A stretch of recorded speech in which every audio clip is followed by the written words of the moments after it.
T Surendra Rao, ಮುಂದೆ K Neela, Vasu Uchila, B R Manjunatha, S G Jayalakshmi, ಇವರೆಲ್ಲರೂ ಕುಡ್ಕೊಂಡು ಮಧು ಬಂಗಾರಪ್ಪಗೆ ಒಂದು ಪತ್ರನ ಬರ್ತಾರೆ. ಇದು ಹಿಂಗೆ ಆಗಬಾರ್ದಾಯಿತು, ಸಸ್ಪೆನ್ಷನ್ ಕೆಲಸನ ಮಾಡಲಿ ಅಂತೇಳಿ ನಾವು ಈ ಮೂಲಕ ಇವತ್ತು ಕೇಳ್ಕೊಳ್ತಾ ಇದ್ವಿ ನಮ್ಮ ಮೀಡಿಯಾ ಮೂಲಕ.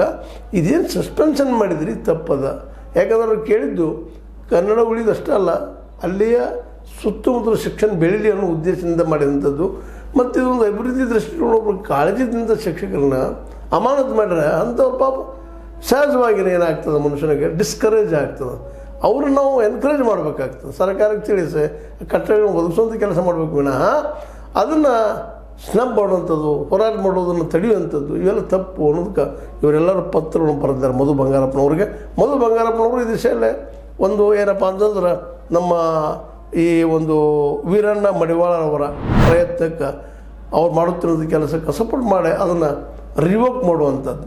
ಅವ್ರ ಮೇಲೆ ಆದಂಥ ಈಗೇನು ಕೇಸ್ ಹಾಕಿದ್ದಾರೆ ನಮ್ಮ ಅಸಿಸ್ಟೆಂಟ್ ಡೈರೆಕ್ಟರ್ ಅವರು, ಅವರಿದ್ದವರು ಅದು ನಿಜವಾಗಿಯೂ ತಪ್ಪು ಮಾಡಿದ್ದಾರೆ. ಯಾಕಂತಂದ್ರೆ ಮೊದಲ ಸರ್ಕಾರಿ ಶಾಲೆಗಳಲ್ಲಿ ಶಿಕ್ಷಕರ ಮೇಲೆ ಆರೋಪಗಳಿದ್ದಾವೆ, ಸರಿಯಾಗಿ ಕಲಿಸೋದಿಲ್ಲಪ್ಪ ಅನ್ನುವಂಥದ್ದು. ಇಂಥ ಒಳ್ಳೆಯ ಶಿಕ್ಷಕರಿಗೆ ಸಹಜವಾಗಿ ಇಂಥ ಹಿಂಬಡ್ತಿ ಕೊಟ್ಟು